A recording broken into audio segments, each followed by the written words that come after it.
छात्रों, फ्रांसीसी क्रांति का दूसरा भाग में है फ्रांस की क्रांति की शुरुआत।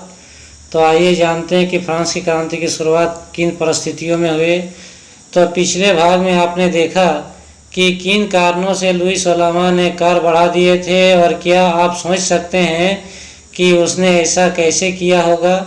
तो प्राचीन गणतंत्र के तहत फ्रांसीसी सम्राट अपनी मर्जी से कर नहीं लगा सकता था और इसके लिए उसे स्टेट जनरल प्रतिनिधि सभा की बैठक बुलाकर किए गए करों के पहले प्रस्ताव पर मंजूरी देनी पड़ती थी।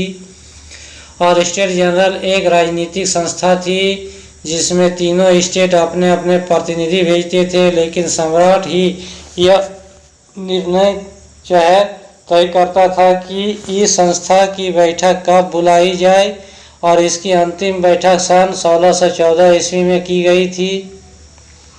फ्रांसीसी सम्राट लुई 16वां ने 5 मई 1789 को नए करों के प्रस्ताव के अनुमोदन के लिए स्टेट जनरल की बैठक बुलाई और यही बैठक की वजह से फ्रांस में क्रांति हुई थी। तो प्रतिनिधियों की मेजबानी के लिए वर्साई के एक आलीशान भवन को सजाया गया और पहले और दूसरे स्टेट ने इस बैठक में अपने 300 प्रतिनिधि भेजे जो आमने सामने की कतारों में बिठाए गए और तीसरे स्टेट के 600 प्रतिनिधि उनके पीछे खड़े किए गए और तीसरे स्टेट का प्रतिनिधित्व इसके अपेक्षाकृत समृद्ध एवं शिक्षित वर्ग कर रहे थे।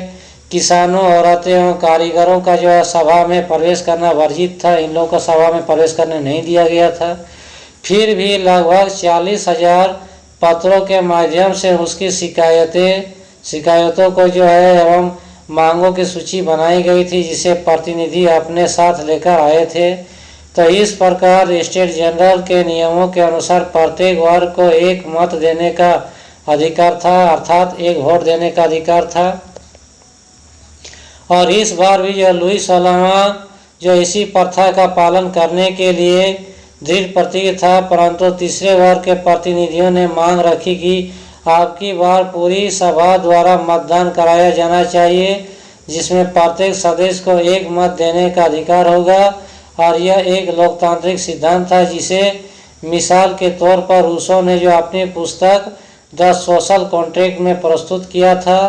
और जब सम्राट ने इस प्रस्ताव को अस्वीकार कर दिया तो तीसरे स्टेट के प्रतिनिधि विरोध जताते हुए सभा से बाहर चले गए और तीसरे स्टेट के प्रतिनिधि खुद को संपूर्ण फ्रांसीसी राष्ट्र का प्रवक्ता मानते थे। 20 जून को ये प्रतिनिधि वर्साई के इंडोर टेनिस कोर्ट में जमा हुए और उन्होंने अपने आप का नेशनल असेंबली घोषित कर दिया और शपथ ली कि जब तक सम्राट की शक्तियों को कम करने वाला संविधान तैयार नहीं किया जाएगा तब तक असेंबली भंग नहीं होगी। और उसका नेतृत्व मिराबियो और आबोसिए ने किया था। मिराबियो का जन्म कुलीन परिवार में हुआ था, लेकिन वह सामंती विशेष अधिकारों वाले समाज को खत्म करने की जरूरत से सहमत था और उसने एक पत्रिका निकाली और वर्साई में जुटी भीड़ के समक्ष जोरदार भाषण भी दिए। और आबेसिए मूलतः पादरी था और उसने तीसरा स्टेट किया है शीर्षक में एक अत्यंत प्रभावशाली प्रचार पुस्तक पैम्पलेट लिखी। तो इस प्रकार फ्रांस में क्रांति हुई थी। विद्यार्थियों, ये देखिए एक चित्र में दिखाया गया है कि टेनिस कोर्ट में किस तरह शपथ लोग ले रहे हैं। एक विशाल पेंटिंग के लिए जॉक लुई डेविड द्वारा बनाया गया शुरुआती रेखांकन यह तस्वीर नेशनल असेंबली में लगाई जानी थी। ये चित्र को दिखाया गया है। और जिस वक्त नेशनल असेंबली संविधान का प्रारूप तैयार करने में व्यस्त थी, पूरा फ्रांस आंदोलित हो रहा था और कड़ाके की ठंड के कारण फसल मारी गई थी और पावरोटी की कीमतें आसमान छू रही थी, अर्थात बहुत कीमत बढ़ चुका था।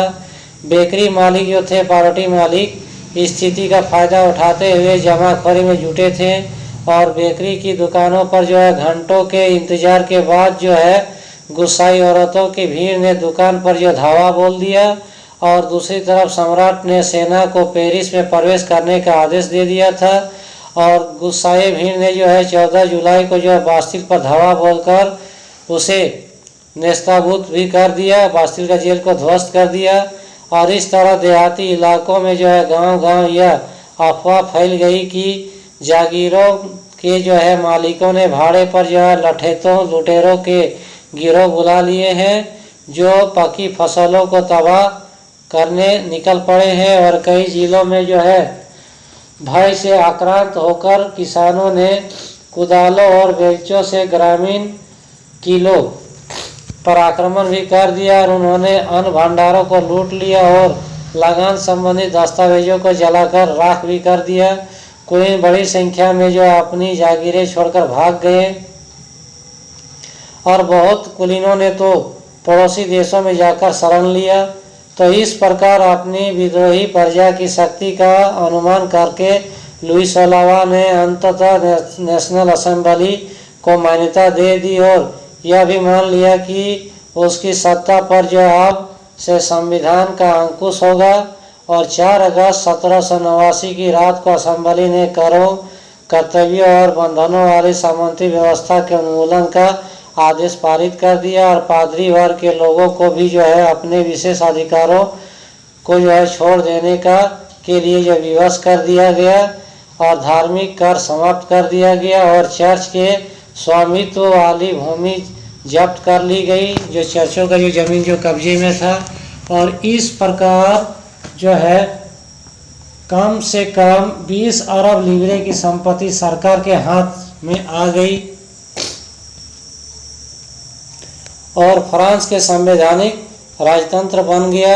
नेशनल असेंबली ने जो है सन 1791 संविधान का प्रारूप पूरा कर लिया और इसका मुख्य उद्देश्य था फ्रांस की शक्तियों को सीमित करना।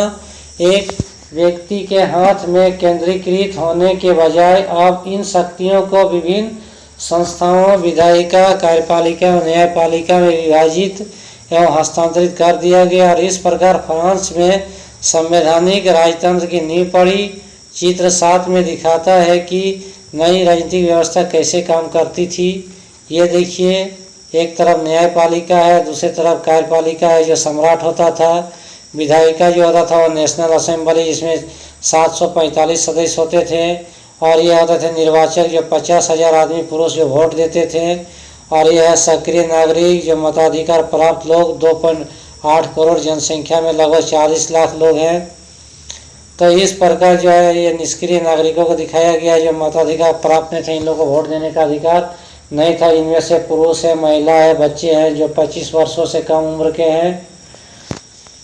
तो इस तरह सन 1791 ईस्वी में संविधान ने जो है कानून बनाने का अधिकार नेशनल असेंबली को सौंप दिया और नेशनल असेंबली अप्रत्यक्ष रूप से जो है चुनी जाती थी और सर्वप्रथम नागरिक एक निर्वाचक समूह का चुनाव करते थे जो पुनः असेंबली के सदस्यों को चुनते थे और सभी नागरिकों को मतदान का अधिकार नहीं था। 25 वर्ष से अधिक उम्र वाले केवल ऐसे पुरुषों को ही सक्रिय नागरिक जिन्हें मत देने का अधिकार था का दर्जा दिया था जो कम से कम 3 दिन की मजदूरी के बराबर कर चुकाते थे और शेष पुरुषों और महिलाओं को निष्क्रिय नागरिक के रूप में वर्गीकृत किया गया था और निर्वाचकों की योग्यता प्राप्त करने तथा असेंबली का सदस्य होने के लिए लोगों का करदाताओं की उच्चतम श्रेणी में होना जरूरी था।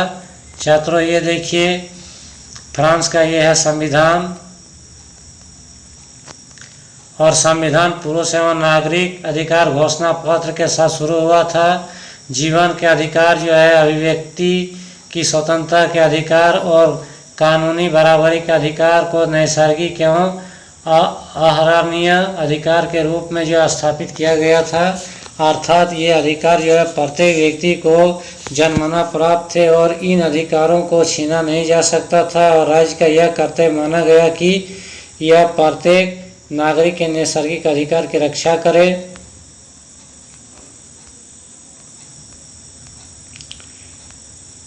इसके बाद दिखाया गया है, यह देखिए कुछ जो है चित्र दिखाया गया जो राजनीतिक प्रतीकों के मायने रखता था। ये देखिए टूटी हुई जंजीर, ये देखिए छड़ों का बर्छीदार गट्ठा, ये देखिए त्रिभुज आकार में जिसमें आँख दिया गया है, जिसमें त्रिभुज के अंदर रोशनी बिखेरती आँख। और ये है राजदंड का चित्र। और ये जो है सर्पाकार रिंग आकार का जो दिखाया गया, इसने अपनी मुंह जो है पूंछ मुंह में लिए हुए सांप का चित्र दिखाया गया है। और ये देखिए छात्रों, ये है लाल रंग की टोपी जो दिया गया है, यह दासों द्वारा स्वतंत्र होने के बाद यह पहनी जाने वाली टोपी थी। ये देखिए महिला जो है वह नीले सफ़ेद लाल फ्रांस का राष्ट्रीय रंग है। और ये पंख वाले एक परी को दिखाया गया है, देने वाली स्त्री, जो कानून का मानवीय रूप है। और ये जो है विविध पर, जो कानून सबके लिए समान है और उसकी नज़र में सब बराबर है। तो छात्रों, अगले वीडियो में फिर आपका जो है फ्रांसीसी क्रांति का तीसरा भाग लेकर आएंगे। धन्यवाद।